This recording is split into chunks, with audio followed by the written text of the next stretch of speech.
तो जो मूवी मैं आज आपको एक्सप्लेन करने वाली हूँ उसका नाम है पायरेट्स ऑफ द कैरिबियन सी। तो मूवी के स्टार्टिंग में हम एक शिप में एक बच्ची को देखते हैं जो कि पायरेट्स का गाना गा रही होती है। लेकिन एक आदमी वहाँ पर आता है और उसे मना करता है कि तुम्हारे इस गाने से पायरेट्स अट्रैक्ट होंगे। तभी वहाँ पर गवर्नर और लेफ्टिनेंट भी आते हैं। गवर्नर जो कि उस छोटी बच्ची के फादर होते हैं। इस छोटी बच्ची का नाम एलिजाबेथ होता है। लेफ्टिनेंट एलिजाबेथ को बताता है कि अगर यहाँ पर कोई पायरेट आ जाए और हम उसे पकड़ लें तो उसे बहुत बुरी सजा देते हैं, हम उसे डेथ सेंटेंस सुनाते हैं। तो बेहतर होगा कि आपके इस गाने की वजह से कोई पायरेट ना यहाँ पर आए, क्योंकि अगर वो आ गया तो मैं नहीं उसे छोड़ूंगा। तो गवर्नर लेफ्टिनेंट से कहते हैं कि मेरी बेटी अभी बहुत छोटी है, उसके सामने ऐसी बातें नहीं करो। और फिर वो दोनों वहाँ से चले जाते हैं। अब उनके जाने के बाद एलिजाबेथ जब सी में देख रही होती है तो उसे सामने एक वुडन प्लैंक पर कोई लड़का आता हुआ दिखाई देता है जो कि उसी पर लेटा हुआ था। एलिजाबेथ ये बात अपने शिप वालों को बताती है। वो सब उस लड़के को शिप पर लेकर आते हैं जो कि ऑलमोस्ट एलिजाबेथ की ही एज का था। और जब इन सब की नजर दूसरी तरफ पड़ती है तो वहाँ पर एक बहुत बड़ी शिप चल रही होती है। इतनी देर में एलिजाबेथ उस लड़के के पास जाती है जिसकी हालत कुछ ज्यादा ठीक नहीं थी। वो एलिजाबेथ को अपना नाम बताता है और बेहोश हो जाता है। उस बच्चे के गले में एक गोल्डन लॉकेट था जो कि गोल्डन कॉइन की तरह लग रहा था और उस पर पायरेट्स का साइन भी बना हुआ था। एलिजाबेथ उस लॉकेट को उतार कर अपने पास रख लेती है ताकि उसके फादर या लेफ्टिनेंट को ये पता न चल जाए कि ये पायरेट है या उनसे बिलोंग करता है, वरना वो इसे मार डालेंगे। अब कई साल बीत जाते हैं। एलिजाबेथ अब बड़ी हो चुकी होती है और अब वो उस लॉकेट को देख रही होती है जो कि उसने उस बच्चे के गले से उतारा था। तभी एलिजाबेथ के पास उसके फादर आते हैं और उसे एक ड्रेस देते हैं कि इसे पहन लो। इनफैक्ट आज लेफ्टिनेंट की तरक्की यानी प्रोग्रेस का दिन था। गवर्नर ने उनका रैंक हाई कर दिया था। तो एलिजाबेथ से कहते हैं कि तैयार होकर वहाँ पर आ जाना, उसकी खुशी में हम एक इवेंट करेंगे, क्योंकि गवर्नर कहीं न कहीं चाहते थे कि उनकी बेटी एलिजाबेथ की शादी लेफ्टिनेंट से हो जाए। हालांकि इनमें बहुत ज्यादा एज डिफरेंस था। अब हम उस लड़के विल को देखते हैं जो कि अब ब्लैक स्मिथ बन चुका था। वो आज भी गवर्नर के लिए कुछ वेपन्स बना कर लाया था। एलिजाबेथ भी आकर उससे मिलती है, लेकिन गवर्नर नहीं चाहते थे कि उनकी बेटी किसी गरीब आदमी से मिले, तो वो उसे वहाँ से ले जाते हैं। अब उधर समंदर में हम कैप्टन जैक स्पैरो को देखते हैं जो समंदर में अपनी शिप खड़ी करता है। वो एक सी बोट होता है। तो उसे एक आदमी कहता है कि यहाँ पर तुम्हें अपनी शिप पार करने के लिए एक चांदी का सिक्का देना होगा। तो वो जाकर उस आदमी को 3 चांदी के सिक्के देता है और अब कहता है कि मुझे जाने दो। वो आगे बढ़ता है तो वहाँ के 2 गार्ड उसे रोक लेते हैं। तो कैप्टन जैक स्पैरो उनसे कहता है मुझे जाने दो, मुझे जहाज को चुराना है। तो उन गार्ड्स को यकीन नहीं होता कि आखिर बोल क्या रहा है। अब दूसरी तरफ समंदर के किनारे पर हम लेफ्टिनेंट और एलिजाबेथ को देखते हैं जो कि आपस में कुछ बात कर रहे होते हैं। और जब लेफ्टिनेंट दूसरी तरफ मुंह करके अपनी कन्फेशन करता है कि वो एलिजाबेथ से शादी करना चाहता है, तो पीछे से एलिजाबेथ का ड्रेस टाइट होने की वजह से उसे ठीक से सांस भी नहीं आ रहा होता। उसे काफी सफोकेशन होने लगती है। तो वो बेहोश हो जाती है और समंदर में ही गिर जाती है। उसके गले में वो लॉकेट भी होता है जिससे सडनली कुछ वेव्स निकलती हैं और समंदर में चारों तरफ फैल जाती हैं। अब एलिजाबेथ को पानी में गिरते हुए जैक ने देख लिया था, तो वो फौरन से पानी में जाता है और एलिजाबेथ को ऊपर लाता है। उसके गले में लॉकेट देखकर वो एलिजाबेथ से इस लॉकेट के बारे में पूछता है। लेकिन तभी वहाँ पर गवर्नर और लेफ्टिनेंट आ जाते हैं। एलिजाबेथ को कवर करते हुए उस पर यानी कैप्टन जैक स्पैरो पर अपनी स्वर्ड पॉइंट कर लेते हैं। तो एलिजाबेथ उनसे कहती है कि इसने तो मेरी जान बचाई है। तभी लेफ्टिनेंट को कैप्टन जैक स्पैरो के हाथ पर पायरेट्स का साइन नजर आता है। तो लेफ्टिनेंट डिसाइड करता है कि वो इसे मार देगा, लेकिन एलिजाबेथ उसे मना करती है। तो लीस्ट पनिशमेंट जो वो डिसाइड करते हैं यानी जो सबसे कम पनिशमेंट वो उसको देना चाहते थे वो उसको कैद करना थी। तो वो उसको अपना कैदी बना लेते हैं। लेकिन तभी फौरन से जैक खुद को छुड़ाते हुए एलिजाबेथ को ही पकड़ लेता है और उस पर अपनी स्वर्ड पॉइंट करता है और अब आहिस्ता आहिस्ता पीछे होने लगता है और साथ ही फौरन खुद भाग जाता है। जैक एक ऐसी जगह पर जाता है जहाँ पर अपनी हैंडकफ यानी हथकड़ी काट सके और वो जगह विल की होती है क्योंकि वो ब्लैक स्मिथ जो था। जैसे ही विल वहाँ पर आता है तो वो जैक को देखता है तो उसे बहुत गुस्सा आता है और वो अपनी तलवार निकाल लेता है। अब इन दोनों में तलवारबाजी शुरू हो जाती है और दोनों ही तलवारों का यूज करते हुए एक दूसरे को मारने की पूरी कोशिश कर रहे होते हैं। अब जैक विल को तलवार से मारने ही वाला होता है कि तभी जैक अपनी तलवार से रेजिस्ट करते हुए खुद को बचाता है। जल्दी वहाँ पर कुछ सोल्जर्स आ जाते हैं जो कि जैक को पकड़ लेते हैं और उसे जेल में बंद कर देते हैं। दूसरी तरफ हम देखते हैं कि एलिजाबेथ जब समंदर में गिरी थी और उसके लॉकेट से बहुत सारी वेव्स निकली थी तो वो दूर दूर तक कई जहाजों के पास भी गई। और अब उनकी तरफ एक बहुत बड़ा पायरेट शिप आ रहा होता है। वो इनफैक्ट उसी तरफ आ रहे थे जहाँ पर एलिजाबेथ थी, और वो खतरनाक पायरेट्स देखते ही देखते एलिजाबेथ के रूम के बाहर आ जाते हैं और उससे कहते हैं कि बस बहुत हो गया, हमें हमारी अमानत वापस कर दो, यानी वही लॉकेट, क्योंकि लॉकेट पायरेट्स का है और तुम इसे नहीं रख सकती हो। तो एलिजाबेथ कहती है कि रुको, मुझे तुम्हारे सरदार से बात करनी है, यानी तुम्हारे लीडर से। तो वो सब उसकी बात सुन लेते हैं और उसे कैदी बनाकर अपने साथ ले जाते हैं। उधर जब ये विल को पता चलता है तो वो फौरन से गवर्नर और लेफ्टिनेंट के पास जाता है, लेकिन वो लोग उसकी बात पर यकीन ही नहीं करते। तो अब विल जाता है जैक के पास। जैक उससे उसका पूरा नाम पूछता है तो विल उसे बता देता है। वही जैक जो पहले उसकी बात नहीं सुन रहा होता, अब उसकी मदद के लिए तैयार हो जाता है, क्योंकि वो जान चुका होता है कि ये बहुत बड़े पायरेट का बेटा है। विल उसे कहता है कि मैं तुम्हें यहाँ से फ्री करवाने में तुम्हारी हेल्प करूंगा, और इसके बाद ये दोनों यहाँ से निकल जाते हैं। ये कश्ती में छुपते हुए बहुत बड़े जहाज में एंटर होते हैं। वो इस जहाज को चुराने वाले थे और तभी लेफ्टिनेंट अपनी दूरबीन से ये सब कुछ देख लेता है। तो वो अपने सोल्जर्स को इस तरफ भेजता है, और जैसे ही सोल्जर्स इस तरफ आते हैं तो वो दोनों परेशान नहीं होते, क्योंकि उन दोनों ने पहले से ही कोई प्लानिंग कर रखी होती है। उनके इस समुद्री जहाज के साथ एक और जहाज था जिसके बीच में रस्सी बंधी हुई थी। रस्सी की मदद से ये दोनों पहले जहाज में से दूसरे जहाज की तरफ जाते हैं और उसको वहां से लेकर फौरन से भाग जाते हैं। तो वहां पर खड़े हुए लोग कुछ भी नहीं कर पाते। ये लोग उसी जहाज में होते हुए एक बहुत बड़े आइलैंड पर जाते हैं, जहां पर जैक एक आदमी यानी अपने साथी से मिलता है और उसे बताता है कि हम एक बहुत बड़े जहाज पर कब्जा करने वाले हैं, लेकिन इससे पहले हम उसके ऑनर से मिलेंगे और उसके बाद उस जहाज को चुरा लेंगे। जैक उसी जहाज के बारे में बात कर रहा होता है जिसमें एलिजाबेथ होती है, और वहीं बड़े बड़े पायरेट्स भी। वो ये भी कहता है कि हम इस जहाज के बदले उन लोगों को वो ब्लैकस्मिथ यानी विल भी दे सकते हैं, यानी वो विल का गलत यूज करना चाहता था। अब उस जहाज में हम एलिजाबेथ को देखते हैं जो कि उन्हीं पायरेट्स के साथ होती है। अब उन पायरेट्स का लीडर एलिजाबेथ से कहता है कि ये गोल्डन कॉइन जो मुझे तुमसे मिला है, ऐसे कॉइन्स 881 और भी थे, और ये आखिरी कॉइन था जो कि मैं हासिल करना चाहता था। ये कॉइन्स बड़े बड़े पायरेट्स के पास होते थे, लेकिन जब ये पायरेट्स के पास नहीं रहे तो ये कर्स्ड हो गए, क्योंकि पायरेट्स ये गलत कामों से हासिल करते थे। और इन कॉइन्स के बारे में भी यही कहा चाहता था कि जो इन्हें यूज करेगा या अपने पास रखेगा या चुराएगा वो भी कर्ज में आ जाएगा, यानी कर्स्ड हो जाएगा। अब हमें ये सीक्रेट पता चला कि हम चाहें तो इन सब सिक्कों को यूज कर सकते हैं, हम भी कर्ज तो हो जाएंगे, इमोर्टल हो जाएंगे।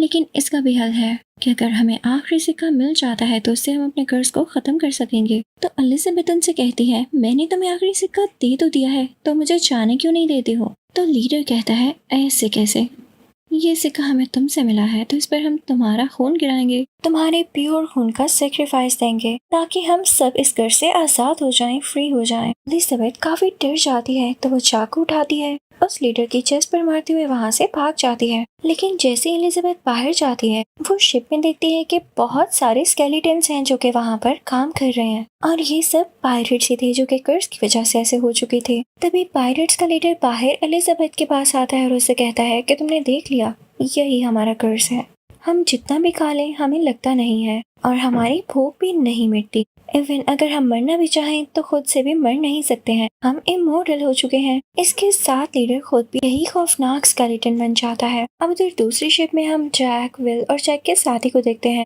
जो कि विल को बता रहा होता है कि जैक पता है क्यों इतनी बड़ी शिप हासिल करना चाहता है, क्योंकि वो भी कभी उसका हिस्सा हुआ करता था, उन पायरेट्स के साथ हुआ करता था। लेकिन उन लोगों ने जैक को एक दिन एक आइलैंड पर अकेला छोड़ दिया और इसी चीज का बदला जैक उनसे लेना चाहता है। अब हम उन पायरेट्स के लीडर को देखते हैं जो कि एलिजाबेथ को अपने साथ उसे केव में लाता है जहाँ पर और भी गोल्डन सिक्के होते हैं, लेकिन वहाँ पर आखिरी सिक्का रखने के लिए उसने उस पर एलिजाबेथ का खून भी लगाना था। तो वो एलिजाबेथ के हाथ पर कट लगाता है और उसका खून उस पर लगाकर वो सिक्का भी उस ट्रेजर में फेंक देता है। लेकिन नोट करता है कि इसके बाद भी वो और उसके साथी कर से आजाद नहीं हुए, तो वो एलिजाबेथ को थप्पड़ मारता है जिससे वो नीचे गिर जाती है और बेहोश हो जाती है। वहाँ पर विल को देखते हैं जो कि चुपके से आया होता है, वो एलिजाबेथ को होश दिलाता है, गोल्डन कॉइन को भी उठाता है और अब एलिजाबेथ को अपने साथ बाहर ले आता है, क्योंकि सब पायरेट्स आपस में बिजी थे कि खुद को घर से आजाद किस तरह करवाया जाए, इसलिए वो उन्हें नोटिस ही नहीं करते। लेकिन जब जैक वहाँ से निकलने वाला होता है तो उसे पकड़ लिया जाता है। जैक उनसे कहता है, मुझे छोड़ दो, अगर तुम मुझे छोड़ दोगे तो मैं तुम्हें उस आदमी का पता बता दूंगा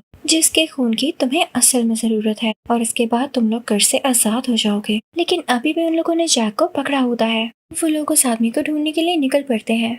अब दूसरी तरफ हम शिप में एलिजाबेथ और विल को देखते हैं। वो काफी डरे हुए होते हैं कि पायरेट्स उनकी बोट पर अटैक न कर दें, और जिस बात का डर था वही होता है। वो पायरेट्स इनकी बोट पर अटैक कर देते हैं और काफी तीर चलाते हैं, बुलेट्स चलाते हैं, और फाइनली इनकी बोट में आकर एलिजाबेथ और विल को भी अपना कैदी बना लिया जाता है। अब यहाँ पर पायरेट्स का लीडर जानता था कि विल ही वही लड़का है जिसके खून की हमें जरूरत है, क्योंकि एक बहुत बड़े पायरेट का बेटा है, और तो और ये कर्स भी नहीं है और हमें कर्स से आजाद करवा सकता है। अब इसके बाद पायरेट्स का लीडर शिप में एक बहुत बड़ी लकड़ी का पीस रखता है और उस पर से एलिजाबेथ को गुजरवा कर उसे पानी में जाने का कहता है, और उस वुडन प्लैंक को हिलाता है ताकि एलिजाबेथ पानी में गिर जाए। एलिजाबेथ पानी में गिर जाती है और इसके फौरन बाद वो जैक से कहते हैं, प्यारे जैक, तुम्हें याद तो होगा कि कई साल पहले हमने तुम्हें इसी आइलैंड पर छोड़ा था और अब फिर से छोड़ रहे हैं। इसके साथ वो जैक को भी पानी में गिरा देते हैं। अब एलिजाबेथ और कैप्टन जैक स्पैरो पानी में से होते हुए एक आइलैंड तक पहुंच जाते हैं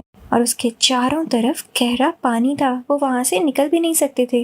अब ऑलमोस्ट 2-3 दिन गुजर जाते हैं। एलिजाबेथ उस आइलैंड पर आग चलाती है, तो उस आग को देखते हुए एक बहुत बड़ी शिप यहाँ पर आकर रुकती है, और लकीली इस शिप में कोई पायरेट या कोई और नहीं होता, बल्कि एलिजाबेथ के फादर, गवर्नर और लेफ्टिनेंट होते हैं। वो इन दोनों को रेस्क्यू कर लेते हैं। अब एलिजाबेथ लेफ्टिनेंट से कहती है कि हमें उन पायरेट्स की शिप का पीछा करना होगा। लेफ्टिनेंट पहले तो नहीं मानता, लेकिन जब एलिजाबेथ उसे कहती है कि अगर आपने मेरी बात मान ली तो मैं भी आपसे शादी करने के लिए मान जाऊंगी, तो लेफ्टिनेंट मान जाता है। ये सब लोग उन पायरेट्स की शिप का पीछा करते हुए इस केव तक पहुंच जाते हैं जहां पर वो लोग थे, और उनकी शिप भी अंदर केव में ही थी, क्योंकि अब वो लोग खुद को कर से आजाद करवाना चाहते थे। अब कैप्टन जैक स्पैरो सबसे कहता है कि मैं अंदर जाऊंगा, पायरेट्स के लीडर से कहूंगा कि बाहर एक और शिप आया है तो अपने आदमी को बाहर भेजो, और वो ऐसा करेगा तो मैं अंदर चला जाऊंगा और तुम लोग उन पायरेट्स पर गोलियां चला देना। ये कह के कैप्टन जैक स्पैरो अंदर जाता है। अब अंदर केव में सारा प्रोसेस स्टार्ट हो चुका था। उन लोगों ने विल को बांधा हुआ था और वो जल्दी उसका गला भी काटने वाले थे। जैक स्पैरो उन सबको रोकता है और कहता है कि अगर तुम लोग इसको मार के कर से आजाद भी हो गई तो बाहर जाकर क्या होगा? बाहर लेफ्टिनेंट और उसके लोग तुम्हारा इंतजार कर रहे हैं, अगर उन्होंने तुम्हें मार दिया तो क्या होगा? तो अब मेरी बात गौर से सुनो, तुम यहाँ केव में बेचारे विल को मारने की बजाय बाहर जाओ, उन लोगों को मारो, उनके शिप पर कब्जा कर लो, और इस तरह से तुम लोग जीत भी जाओगे। तुम लोगों के पास 2-2 शिप्स होंगी, और फिर उसके बाद यहाँ केव में आके खुद को कर से आजाद करवाना, ताकि जब तुम बाहर जाओ तो बाहर तुम्हें कुछ कोई कहने वाला न हो। सब लोगों को कैप्टन जैक स्पैरो की बात बहुत पसंद आती है। फिर में कैप्टन जैक स्पैरो उस ट्रेजर में से एक गोल्ड कॉइन निकाल लेता है। उसने चालाकी के साथ ऐसा किया होता है, क्योंकि जब तक उस ट्रेजर में सिक्के ही पूरे नहीं होंगे तब तक उनका कर्ज भी खत्म नहीं हो पाएगा। अब ये लीडर अपने सब पायरेट्स को बाहर भेज देता है और अब पायरेट्स में और बाहर के लोगों में लड़ाई शुरू हो जाती है। अब केव के अंदर हम जैक और विल को देखते हैं जो कि उस लीडर से खुद लड़ रहे होते हैं। उनमें तलवारबाजी हो रही होती है, लेकिन जब जैक उस लीडर के पेट में अपनी तलवार घुसाता है तो उसे कुछ भी नहीं होता, क्योंकि वो स्केलेटन लायक था और कर्स था। लेकिन अब जब जैक की बारी आती है और लीडर जब जैक के अंदर अपनी तलवार घुसाता है तो उसकी तलवार जैक के आर पार हो जाती है। यहाँ पर जैक पर रोशनी पड़ती है और हमें यहाँ पर जैक का असली रूप भी दिख जाता है, क्योंकि वो भी अब स्केलेटन के जैसा बन चुका था। और ऐसा इसलिए क्योंकि कुछ देर पहले उसने भी एक गोल्डन कॉइन चुराया था, इसलिए वो भी कर्स था।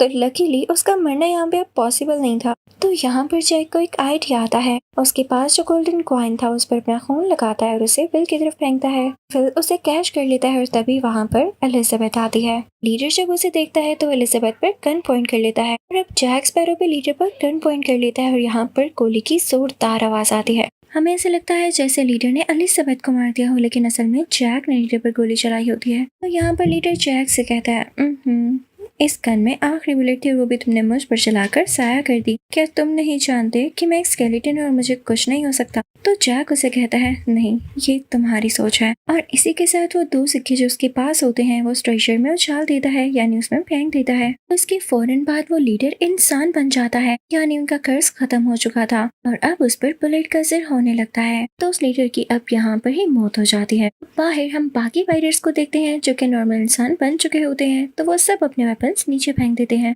इन्हें असल में यकीन नहीं आया होता तो अब कहते हैं कि हम वॉर नहीं करेंगे क्योंकि जो ये लोग चाहते थे वो इनको यूं ही मिल गया था। अब हम देखते हैं कि कैप्टन जैक स्पैरो को फांसी दी जा रही होती है और वहाँ पर विल भी होता है। वो सीधा उस जगह जाता है जहाँ पर एलिजाबेथ भी थी। वो उसे कन्फेस करता है कि वो उसे पसंद करता है और उसके फौरन बाद वो जाता है कैप्टन जैक स्पैरो को फांसी से बचाने के लिए। विल उसकी रस्सी को खोलते हुए गार्ड्स को धक्का देते हुए उसे अपने साथ ले आता है और उसका हाथ पकड़ के भागने लगता है।